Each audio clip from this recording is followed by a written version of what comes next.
Hi, my name is Rita Singh. I am net qualified in management and masters in business administration with international business as in specialization. The topic I have chosen for you today is from the subject Principles of Management, and the topic is different school of management. Now, let's first see the contents we are going to cover in this presentation. Introduction to management thought, evolution of management thought, which includes classical management theory given by different thinkers including F.W. Taylor, Henry Fayol and Max Weber, their contributions and limitations. This presentation, actually the content of evolution of management thought is actually divided into 3 presentations. Each presentation would describe the different approach to management thought. So in order to have the complete knowledge of the management thought of different centuries, please also consider the 2 other PPTs. The name of those PPTs I will tell you at the conclusion of this PPT. Now, to start with, management thought. First, let's understand what is management. It is the art of getting the things done from others. The managers actually manage the activities, they manage the teams, they manage the process that they would take in order to achieve the goals of the employees and the organization as well. Now, this concept of management, although it is a bit new to India, because in 1992 we became an open economy, and that was the year when the multinationals actually started investing in India. But if I talk about the management thought, the concept of management, I would take you back to the ages of 19th century. It all started with the Industrial Revolution that took place, and that revolution actually changed the complete picture of business. The need to study management arose with the Industrial Revolution in Europe, and this Industrial Revolution and the systematic study of management are the results of a remarkable confluence of ideas and events. So we can say that the management and organization we deal with today and we see today are actually the products of the historical and social times and places. Here you can see the evolution of management theory. It all started in 18th century, that is the end of the 18th century, along with the Industrial Revolution in England. You can actually see that we can divide the complete evolution into several phases, with scientific management theory that is included in classical management thought. Along with it was administrative management theory, behavior management theory, management science and organization involvement theory. What we are exercising today in management is actually the organizational environment theory, because it has a modern approach to it. It has a you can say a different new approach to it. Technology has helped, globalization has helped to transform the complete picture of management and evolve and bring a fresh face of management that you exercise today in organizations. Now, as you can see here, the pre-modern era, that is up to 20th century, Adam Smith's contribution is to the field of management is remarkable. He actually initiated or ignited the study of management seriously, and Industrial Revolution influenced the management practices.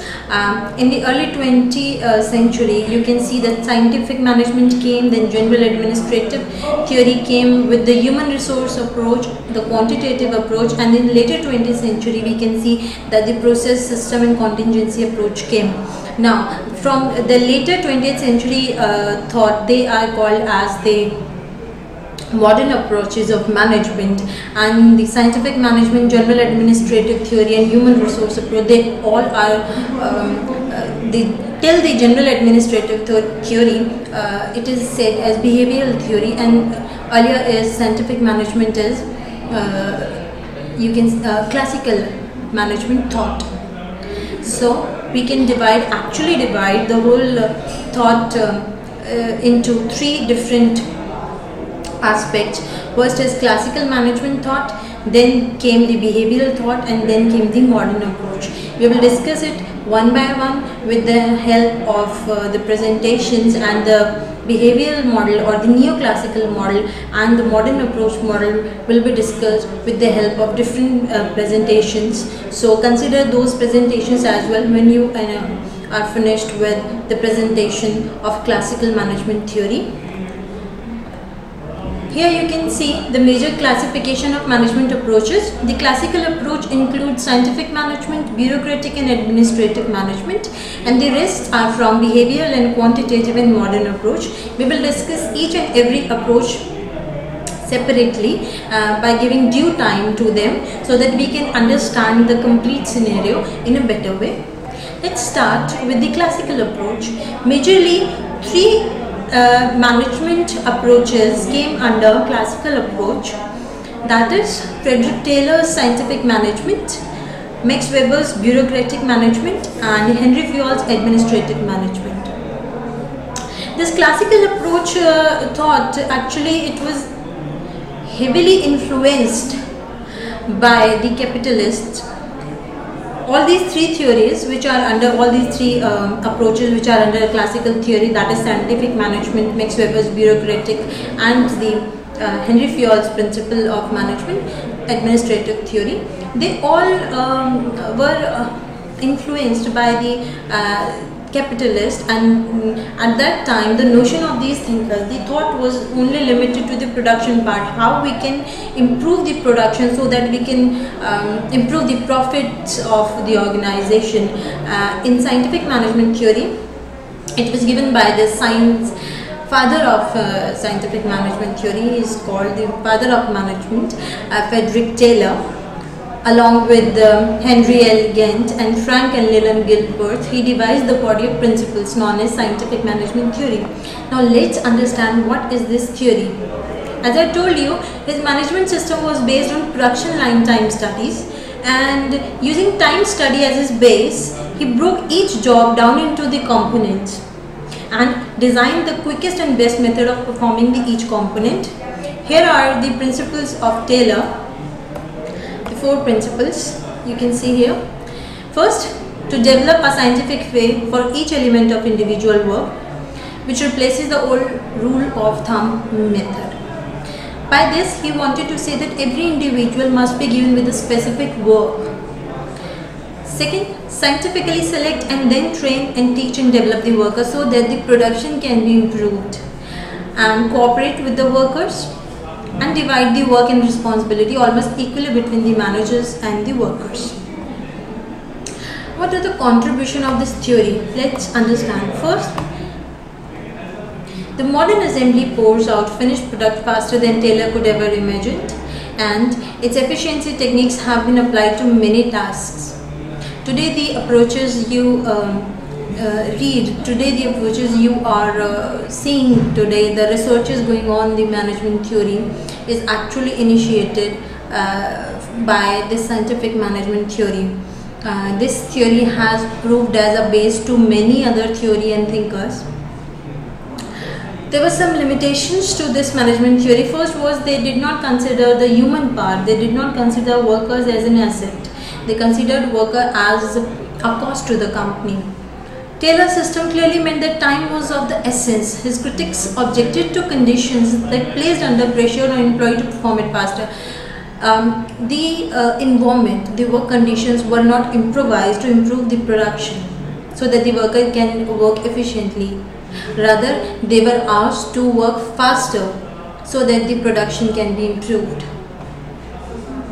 The emphasis on productivity was there and profitability. It led some managers to exploit both workers and customers. As I told you, the only thing the thinkers had in mind, the owners of the organization had in mind, was to improve the production, but not to improve the work conditions, not to improve the wages, not to listen to the problems of the workers. So they did not pay any heed to the human element of the organization. Rather, the resources were important and the profits were important. The condition where the workers were exploited, they were asked to perform at faster levels and they were put under pressure. This condition created mistrust or suspicious relationship between the labor and the supervisor or the management, which actually ignited the revolution of the labor force, and industrial labor organization ILO was set up as a result. Second is classical organization theory. The classical organization theory, it is concerned about the need to find the guidelines for managing the complex organizations such as factories. The importance given in this theory was to organize the things in such a way to bring those guidelines which can actually simplify the complex nature of the organizations, or the work can be effectively done at factories. Henry Fayol is the founder of the classical management theory. He believed that a good management practice falls into certain patterns that can be identified and analyzed. He believed that there are certain principles or guidelines that if any organization follows or a manager follows, then he can certainly get better productivity. He can certainly get better production. He was interested in the total organization and focused on management. Here you can see the 14 principles of Henry Fayol.